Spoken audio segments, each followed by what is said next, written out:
so far تر اوسه پورې یا اوسه پورې. so so far so far. درې مطلب دی د دې معنی ده تر اوسه پورې یا اوسه پورې. مطلب که یو کس چېرته په انګلیش لینګویج کې داسې ویل غواړي چې تر اوسه یا اوسه پورې نو بیا ویلی شي so far او د دې ټرانسلیشن د دې معنی ده چې تر اوسه پورې. دا په یو سنټنس کې استعمالیږي بیا پې تاسو مکمل پوه شئ. so so far so far یعنی تر اوسه پورې. فار ایگزامپل هغه تر اوسه پورې رانغی. he did not come so far. درې مطلب دی چې هغه تر اوسه پورې رانغی. مطلب که چېرته یو کس داسې ویل غواړي چې هغه تر اوسه پورې رانغی نو بیا په انګلیش لینګویج کې ویلی شي he did not come so far. he did not come so far او د دې مطلب دی چې هغه تر اوسه پورې رانغی. هغه تر اوسه پورې ولې رانغی؟ why he did not come so far. صرف د دې په سر کې بیا why ولګوئ. why درې مطلب دی ولې. نو که چېرته یو کس داسې ووایي why he did not come so far بیا د دې مطلب دی چې ولې هغه تر اوسه پورې رانغی. بل اگزامپل he has not told me so far. درې مطلب دی چې هغه ماته تر اوسه پورې ونه ویل. he has not told me so far مطلب هغه ماته تر اوسه پورې ونه ویل. famous یعنی مشهوریدل. famous famous درې مطلب دی مشهوریدل. فار ایگزامپل I want to become famous. زه غواړم چې مشهور شم. I want to become famous درې معنی درې مطلب دی زه غواړم چې مشهور شم. که چېرته یو کس داسې ویل غواړي چې زه غواړم چې مشهور ډاکټر شم نو بیا ویلی شي I want to become a famous doctor. مطلب زه غواړم چې یو مشهور ډاکټر شم. یا I want to become a famous engineer. زه غواړم چې یو مشهور انجینیر جوړ شم. نمبر 3 currently درې مطلب دی فی الحال. currently currently یعنی فی الحال. فار ایگزامپل currently I don't know. فی الحال ماته پته نشته.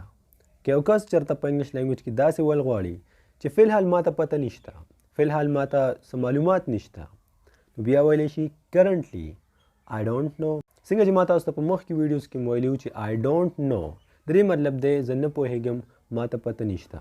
که د دې نه مخکې چېرته تاسو currently ولګوئ د کوم مطلب چې دی فی الحال currently I don't know نو بیا د دې مطلب دی چې فی الحال زه نه پوهېږم فی الحال ماته پته نشته. بل اگزامپل currently I don't have مطلب فی الحال ما سره نشته. currently I don't have درې مطلب دی او د دې معنی ده چې فی الحال ما سره نشته. اوس که د دې نه بعد تاسو منی ولګوئ مطلب currently I don't have money فی الحال ما سره پیسې نشته. دریم اگزامپل currently I'm not ready فی الحال زه تیار نه یم. currently I'm not ready درې مطلب دی چې فی الحال زه تیار نه یم. نمبر 4 په څلورم نمبر باندې یو کس زموږ نه پوښتنه کړې وه ډېرو کسانو کړې وه او بار بار یې کوي چې زه به په انګلیش لینګویج کې داسې څنګه ویلی شم چې دا وخت به هم تیر شي. مطلب هغوی د دې سنټنس ټرانسلیشن په انګلیش لینګویج کې غواړي. نو که څوک چېرته ویل غواړي چې دا وخت به هم تیر شي نو بیا ویلی شي this shall pass too. څنګه چې تاسو ته په سکرین ښکاري this shall pass too او دې مطلب دی چې دا وخت به هم تیر شي. at the passage of time د دې مطلب دی چې د وخت په تیریدو سره. دغه سنټنس دغه جمله ډیره زیاته عام ده په هر ځای کې استعمالیږي او تقریبا هر څوک یې وایي. تاسو به اورېدلی وي او تاسو بیا هم اورېدلی شئ at the passage of time. نو دا په یاد وساتئ چې د دې مطلب دی د وخت په تیریدلو سره یا د وخت په تیریدو سره. فار ایگزامپل at the passage of time everything will be fine مطلب د وخت په تیریدو سره به هر څه ټیک شي. at the passage of time د وخت په تیریدلو سره everything will be fine هر څه به ټیک شي. at the passage of time everything will be fine د وخت په تیریدلو سره به هر څه ټیک شي.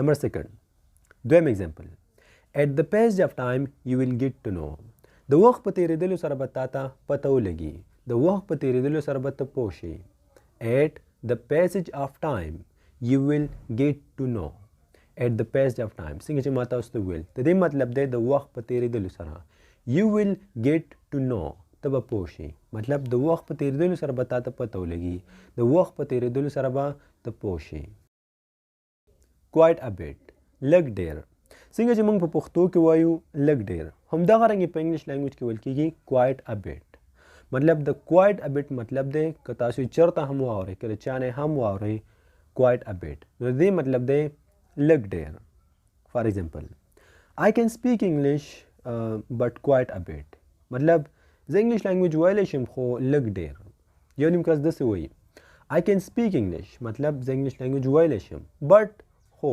quite a bit لږ ډېر مطلب زه انګلیش لینګویج ویلی شم خو لږ ډېر I can understand English but quite a bit زه په انګلیش باندې پوهیږم خو لږ ډېر I can understand English but quite a bit د دې مطلب دی چې زه په انګلیش لینګویج باندې پوهیږم خو لږ ډېر نو quite a bit چې کوم دی د دې مطلب دی لږ ډېر feeling like د feeling like مطلب دی زما زړه غواړي مطلب څنګه چې موږ په پښتو کې وایو چې زما زړه غواړي چې دا کار وکړم نو دغه رنګې په انګلیش لینګویج کې ویل کېږي feeling like او د feeling like همدغه مطلب دی چې زما زړه غواړي اوس راځئ یو څو ایگزامپلز ته وګورئ نو په دې باندې به تاسو مکمل پوه شئ فار ایگزامپل I feel like going somewhere مطلب زما زړه غواړي چې چېرته لاړ شم I feel like going somewhere زما زړه غواړي چې چېرته لاړ شم I feel like څنګه چې ما تاسو ته ویل زما زړه غواړي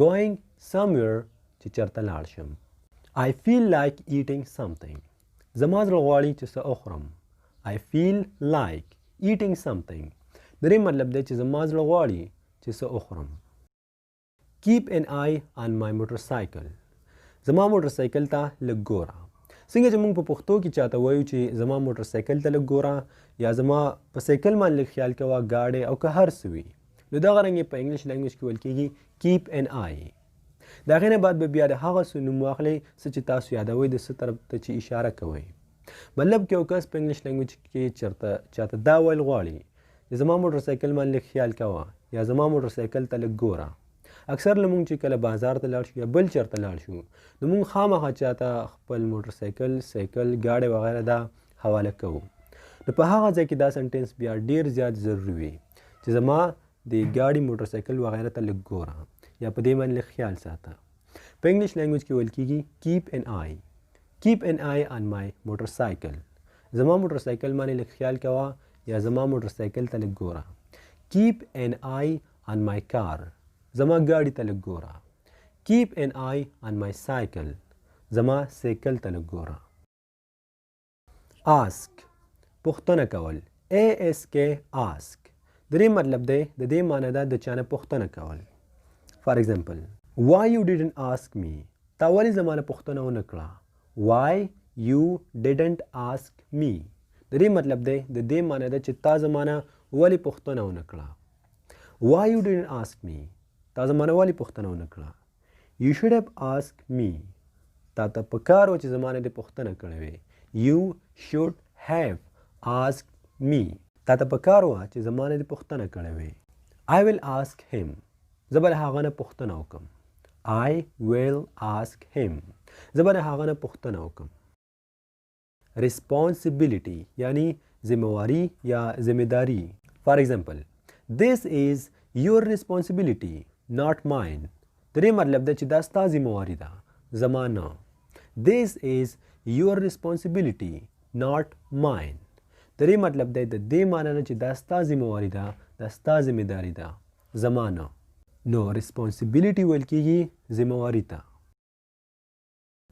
او اوس همدلته زموږ نننی سبق اختتام ته رسي او زه امید کوم چې دغه ویډیو بس تاسو خوښه شوي وي تاسو به څه نوي څه زده کړي وي نن چې موږ کوم دغه الفاظ کومې جملې زده کړې دا هغه جملې او الفاظ دي چې زموږ ډېرې زیاتې په کار راځي موږ یې روزانه وایو او که چېرته تاسو څنګه چېرته زه هر ټیم وایم که چېرته تاسو د داسې الفاظو او د جملې د زده کړو کوشش وکړئ نو بیا په ډېر زیات کم وخت کې به تاسو روان انګلیش زده کړئ خو دا هم ځان سره ضرور په یاد ساتئ، د دې ضرور خیال ساتئ کله هم چې تاسو یو ویډیو ګورئ نو خامخا ځان سره یو کاپي، پنسل، پن وغیره خامخا ساتئ او څه هم چې ګورئ، څه هم چې زده کوئ د هغې نه یو نوټ جوړوئ او هغه ځان سره په کاپي کې لیکئ او دا 2-3 ورځې بعد خامخا مطالعه کوئ. نو په دې وجه باندې بس تاسو نه دا هیڅکله نه هیریږي او چې کله هم تاسو ته څه مشکل راځي نو تاسو به کولی شئ چې دغه خپله کاپي وګورئ او خپل مشکل پې اسان کړئ، خپل مشکل پې حل کړئ. که د دې نه بعد هم تاسو ته څه قسم مشکل راځي نو تاسو بالکل په کمنټ سیکشن کې پوښتنه کولی شئ او موږ به خپل پوره کوشش کوو چې ستاسو د سوال جواب درکړو.